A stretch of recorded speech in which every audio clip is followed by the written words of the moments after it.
بسم اللہ الرحمن الرحیم۔ السلام علیکم ناظرین، آپ دیکھ رہے ہیں پروگرام اندر کی بات فیاض راجہ کے ساتھ، اور آپ دیکھتے ہیں مجھے میرے یوٹیوب چینل اور فیس بک پیج پر۔ دوستو، پاکستان میں فیک نیوز کا مرکز کہاں ہے؟ عمران خان کے سی این این کو دیے انٹرویو سے اس کے ثبوت مل گئے ہیں، اور اس حوالے سے ایک بڑا ادارہ پکڑا گیا ہے۔ اس حوالے سے تمام تر تفصیلات آپ کے سامنے رکھیں گے، اور آپ کو یہ بتائیں گے کہ میرا جو اپنا صحافتی تجربہ ہے تقریباً 20 برسوں کا مختلف اخبارات اور ٹی وی چینلز کا، جس میں نے جو ہے وہ 8-10 مختلف اداروں میں کام کیا، اپنے ذاتی تجربے کی روشنی میں کچھ اہم ترین چیزیں جو ہیں وہ آپ کے سامنے رکھوں گا، اور میں آپ کو یہ بتاؤں گا کہ پاکستان میں فیک نیوز کیا ہے، کیوں چلائی جاتی ہیں، کیسے پیدا ہوتی ہیں، مسئلہ کہاں پہ ہے۔ 3 اہم ترین معاملات جو آپ سے ڈسکس کرنے ہیں وہ جناب یہ ہیں کہ مسئلہ انگریزی زبان کا بھی ہے، مسئلہ نیت کا بھی ہے، اور مسئلہ ریٹنگ کا بھی ہے۔ اس میں اہم ترین بات یہ ہے کہ کچھ یوں سمجھ لیں کہ پاکستان میں جو ہے وہ کیونکہ سوشل جو ایشوز ہیں ان کے اوپر زیادہ کام نہیں ہوتا، ہیلتھ ہوگی، ایجوکیشن ہوگی، لوگوں کے پبلک کے عام دیگر معاملات ہو گئے، ان کے اوپر زیادہ کام نہیں ہوتا ٹی وی چینلز کے اندر، بلکہ جھوٹی سستی ریٹنگ کے لیے زیادہ سے زیادہ جو ہے وہ سٹیٹمنٹ اورینٹڈ جو خبریں ہیں وہ چلائی جاتی ہیں کہ فلاں نے یہ کہہ دیا، فلاں پولیٹیشین نے، فلاں چیف جسٹس نے، فلاں جج نے جو ہے وہ یہ کہہ دیا۔ اس قسم کی جو خبریں چلا کر جو ہے وہ ریٹنگ حاصل کرنے اور سنسنی پھیلانے کی کوشش کی جاتی ہے، اور ذاتی طور پر میں اس بات کا گواہ ہوں۔ میرے سامنے چاہے میں جس بھی ٹی وی چینل میں کام کرتا رہوں، بے شمار اس قسم کے واقعات میرے نظروں کے سامنے ہوئے کہ جب جو ہے وہ مختلف ٹی وی چینلز نے صرف اور صرف ریٹنگ حاصل کرنے کے لیے، یا مختلف رپورٹرز نے صرف اور صرف ریٹنگ حاصل کرنے کے لیے جو ہے وہ ٹیبل سٹوریز پر مبنی ٹکرز چلائے، اور اس طرح سے کر کے وہ دیے کہ جس کے اوپر ایک بریکنگ نیوز کا شائبہ ہو، ایک بڑی خبر کا شائبہ ہو، اور رپورٹر ایک چھوٹا سا لالچ کہ اس کی تصویر سامنے آ جائے، اور بریکنگ نیوز کے اوپر پھٹا جسے وہ کہتے ہیں پھٹا چل جائے، اس کا بیپر ہو جائے، اور اس نے کبھی بھی یہ نہیں سوچا کہ یہ وہ کون سی خبر جو ہے وہ دینے جا رہا ہے۔ فیک نیوز ڈیفینیٹلی ہر وہ خبر فیک نیوز ہوتی ہے کہ جس کے ثبوت آپ کے پاس موجود نہ ہو، جو ٹیبل سٹوری نہ ہو، جو ہوا میں آپ نے بات کی ہو۔ اور پاکستان میں ہوا میں بات کون کون کرتا رہا ہے ماضی میں، اور گزشتہ 3 برسوں میں کس کس نے ہوا میں بات کی ہے، تمام تر تفصیلات آپ کے سامنے رکھیں گے۔ لیکن پہلے میں آپ کو یہ بتاؤں کہ عمران خان کا جو سی این این کا انٹرویو ہے اس کی ایک چھوٹی سی مثال ہم آپ کو دیتے ہیں، اس کے بعد پھر ساری چیز آپ کے سامنے رکھتے ہیں کہ عمران خان کے کل سی این این کو دیے گئے انٹرویو میں جیو نیوز نے ایک خبر چلائی، ایک ٹکر چلایا کہ امریکی صدر نے فون نہیں کیا، وہ مصروف شخصیت ہیں، وزیر اعظم عمران خان۔ اب اس کا تاثر جو ہے وہ بالکل یہ بنتا ہے کہ شاید عمران خان نے ڈائریکٹ بغیر کسی بیک گراؤنڈ کے یہ بات کی، اور وہ اس فون کے انتظار میں، اور وہ چاہتے ہیں، انہوں نے بڑا دکھ ہے کیوں فون نہیں کیا، امریکی صدر نے فون نہیں کیا، وہ مصروف شخصیت ہیں۔ یہ ٹکر جناب چلا۔ اب عمران خان نے کہا کیا، وہ میں ایگزیکٹ جملہ جو ہے وہ آپ کے سامنے رکھتا ہوں۔ عمران خان نے کہا I would imagine he is very busy, but our relationship with the US is not just dependent on a phone call, it needs to be a multi-dimensional relationship, said Khan. اب اس کا ترجمہ کیا ہے؟ ترجمہ مکمل بات یہ ہے کہ میں تصور کروں گا کہ وہ بہت مصروف ہیں، I would imagine، میں تصور کروں گا کہ وہ بہت مصروف ہیں، لیکن امریکہ کے ساتھ ہمارا رشتہ صرف ایک فون کال پر منحصر نہیں ہے، اس سے کثیر الجہتی تعلقات کی ضرورت ہے۔ اب بڑے واضح انداز میں عمران خان نے کہا کہ کال کوئی مسئلہ نہیں ہے، ایک کال کے اوپر یہ ریلیشن شپ نہیں ہے، کثیر الجہتی معاملات ہونے چاہیے، اور میں یہ تصور کرتا ہوں کہ وہ مصروف شخصیت ہے۔ اب یہ بات عمران خان نے اس طرح سے کہی، لیکن خبر یہ چلی کہ امریکی صدر نے فون نہیں کیا، وہ مصروف شخصیت ہے۔ اب یہاں پر مسئلہ انگریزی زبان کا بھی ہے، آپ نے دیکھا،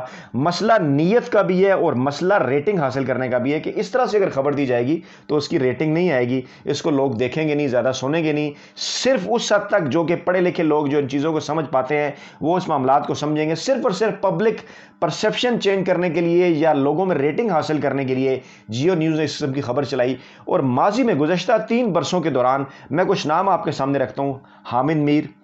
سہیل وڑائچ، طلعت حسین، نجم سیٹھی اور شاہد مسعود۔ ان سب کا اگر آپ جائزہ لے لیں تو کسی نہ کسی طرح سے ان تمام کا تعلق جیو ٹی وی کے ساتھ، جنگ گروپ کے ساتھ بنتا ہے، اور جنگ اور جیو گروپ ان کو اپنے ایجنڈے کے لیے استعمال کرتے رہے ہیں۔ میں 100% اس بات کے اوپر قائم ہوں اور شور ہوں اپنے 20 سالہ تجربے کی روشنی میں کہ ڈیفینیٹلی ٹی وی چینلز، اخبار مالکان کا اپنا ایک ایجنڈا ہوتا ہے، اسی طرح مختلف صحافیوں کا، رپورٹرز کا بھی اپنا ایک ایجنڈا ہوتا ہے۔ جو اس کو نہیں مانتے وہ منافقت کا مظاہرہ کرتے ہیں، اور ڈیفینیٹلی ٹی وی چینل مالکان کا تو ہر صورت ایک ایجنڈا ہوتا ہے۔ اور بارہا میں نے جیو ٹی وی کے اندر بیٹھے ہوئے یا کئی دیگر ٹی وی چینل کے اندر بیٹھے ہوئے دیکھا کہ کس طرح سے ایجنڈے کی خبروں کو پروموٹ کیا جاتا ہے، لوگوں میں آگہی دینے کے لیے، نالج بڑھانے کے لیے، لوگوں کو ایجوکیٹ کرنے کے لیے جو خبریں ہونی چاہیے وہ نہیں دی جاتی۔ خود میں تقریباً 5 سے 6 برس تک جو ہے وہ جیو ٹی وی کے اندر سوشل ایشوز کے اوپر جو ہے وہ رپورٹنگ کرتا رہا، ایجوکیشن ہیلتھ کے اوپر پیکجز بناتا رہا، لیکن ڈیفینیٹلی جب اینڈ کے اوپر آ کے جو ہے وہ جائزہ لیا جاتا تھا کہ کون کتنا بڑا رپورٹر ہے، کس کی تنخواہ میں کتنا اضافہ ہونا چاہیے، تو یہی دیکھا جاتا تھا کہ کس نے کتنے بیپر دیے، کس نے کتنی بریکنگ نیوز دی، اور بارہا آپ یقین کیجئے کہ بارہا وہ خبر جھوٹی ثابت ہونے کے بعد بھی اگلے دن کسی ڈائریکٹر نیوز نے، کسی کنٹرولر نیوز نے کبھی میرے سامنے کسی رپورٹر سے یہ نہیں پوچھا کہ کل تو فلاں آپ نے یہ خبر دی تھی، اس کی تردید آ گئی، کل آپ نے خبر دی تھی وہ جھوٹی ثابت ہوگی، کل آپ نے خبر دی تھی ایسا تو ہوا ہی نہیں۔ ہر اگلے دن وہ ایک نئی خبر، اس قسم کی خبر کی تلاش میں ہوتے تھے کہ ٹکرز بنائے اور چڑھا دیے، اور اس کے بعد اس کے اوپر بیپر ہو گیا۔ میں ایسے صحافی حضرات کو، ایسے رپورٹرز کو چھکے مار رپورٹر جو ہے وہ کہا کرتا تھا، جبکہ جرنلزم کبھی بھی چھکے مار جرنلزم نہیں ہوتی۔ جرنلزم جو ہے وہ سنگل ڈبل کرنے کا نام ہے، ایک ٹیسٹ میچ کی طرح کہ آپ کام کرتے ہیں سٹوریز کے اوپر۔ پوری دنیا کے اندر یہ ایک اصول ہے کہ انویسٹیگیٹو جرنلزم اعداد و شمار کے اوپر ہوتی ہے، انویسٹیگیٹو جرنلزم جو ہے وہ کمپیریٹو انالیسس ہوتا ہے چیزوں کا، انویسٹیگیٹو جرنلزم جو ہے وہ کتابیں پڑھ کر، ڈاکومنٹس پڑھ کر دی جاتی ہے۔ لیکن پاکستان میں بدقسمتی سے یہ رواج ہے کہ نہ ہی کوئی پوری رپورٹ پڑھی جاتی ہے، اور اگر رپورٹ پڑھی بھی جائے تو انگریزی زبان کا مسئلہ ہوتا ہے، اور نہ ہی کسی جانب سے جاری کیا گیا کوئی بیان مکمل طور پہ پڑھا جاتا ہے، اور نہ ہی کسی پارلیمانی کمیٹی کے اندر جو کوئی رپورٹس پیش کی جاتی ہیں بلز، نہ ہی وہ پڑھنے کا رواج ہے پاکستانی رپورٹرز کے اندر۔ شاید میں نے جو آبزرو کیا وہ 100 میں سے 10 ایسے رپورٹرز بھی نہیں ہوتے جو کہ گو تھرو ہوں کسی ڈاکومنٹس کے اندر، اس کے بعد اس کے ٹکرز بنائیں، جس کی وجہ سے یہ مسائل آتے ہیں۔ پھر جب کوئی انٹرویو انگریزی زبان میں کسی جگہ چل رہا ہوتا ہے تو وہاں پر لوگوں کو ٹکرز نکالنے کے لیے جنہیں کہا جاتا ہے ان کی اتنی کیپیبلٹیز بھی نہیں ہوتی، انگریزی زبان کا مسئلہ بھی ہوتا ہے، پھر ان کے ذہن میں یہ بھی ہوتی ہے کہ ایسا ٹکر بنائیں جس سے ریٹنگ آئے، پھر ان کے ذہن میں یہ بھی ہوتا ہے جناب کہ سنسنی پھیلائیں، پھر ان کے اندر نیت کا بھی دخل ہوتا ہے کہ ٹی وی چینل کی پالیسی کیا ہے، تو چیزوں کو تروڑ موڑ کر جو ہے وہ پیش کرنے کی کوشش کی جاتی ہے۔ جیسا کہ میں نے آپ کے سامنے یہ ایگزامپل دی، حامد میر صاحب آپ دیکھیں مسلسل 3 برس سے مختلف ٹی وی چینلز کے اندر کیا کہتے رہے کہ حکومت جا رہی ہے دسمبر نومبر، کتنی انہوں نے تاریخ دی، مجھے پتہ چلا ہے، مجھے یہ معلوم ہو، کسی نے ان سے کبھی پوچھا؟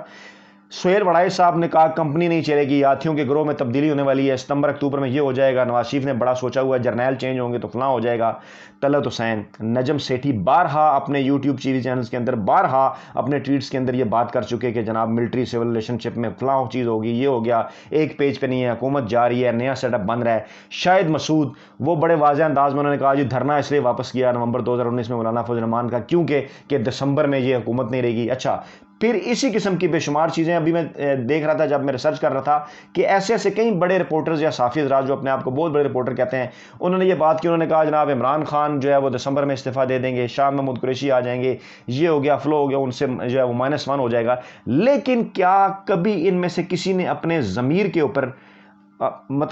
کبھی ان کے ضمیر نے ان سے یہ پوچھا، کبھی انہوں نے اپنے گربان کے اندر یہ جھانکا کہ یہ خبر ہم نے دی، یہ خبر درست ثابت نہیں ہوئی تو کیا ہمیں معافی نہیں مانگنی چاہیے؟ دیکھیے اندازے کی غلطی ہو جاتی ہے، اعداد و شمار کی بھی غلطی ہو جاتی ہے، آپ سائنٹیفک تجزیہ کرتے ہیں اس میں غلطی ہو جاتی ہے، بالکل ایسا ہی ہے، کبھی فگر اوپر نیچے ہو جاتے ہیں، لیکن اس کا قطعاً یہ مطلب نہیں ہے کہ آپ ایک خبر دے دیں اور وہ حقائق سے ہٹ کر ہو، اور پھر جب حقائق درست آپ کے سامنے آئیں تو آپ پھر اس کو جو ہے وہ مانے بھی نہ، تسلیم بھی نہ کریں، اور اس حوالے سے جب کوئی قانون سازی کرنے کی کوشش کی جائے تو آپ صرف اس میں سے پک اینڈ چوز کچھ مخصوص چیزیں جو ہے وہ نکال کر اس کے اوپر جو ہے وہ شور شروع کر دیں۔ تو ڈیفینیٹلی پاکستان کے اندر، پوری دنیا کے اندر، ابھی میں ریسرچ کر رہا تھا فیک نیوز کے حوالے سے قوانین ہیں، دنیا میں جتنے بھی ماڈل ہیں وہاں بڑے بڑے جرمانے ہیں فیک نیوز کے حوالے سے۔ کیوں ایسا کیا جاتا ہے؟ ایسا اس لیے کیا جاتا ہے تاکہ آپ کسی کی پگڑی نہ اچھال سکیں، تاکہ آپ کسی کے خلاف آپ جو ہے وہ ڈس انفارمیشن نہ پھیلا سکیں، تاکہ آپ ملک میں ہجان کی کیفیت نہ پھیلا سکیں۔ بے شمار ممالک میں فیک نیوز کے حوالے سے نہ صرف قوانین ہیں بلکہ ان کے اوپر جو ہے وہ مکمل طور پر عمل درآمد ہو رہا ہے،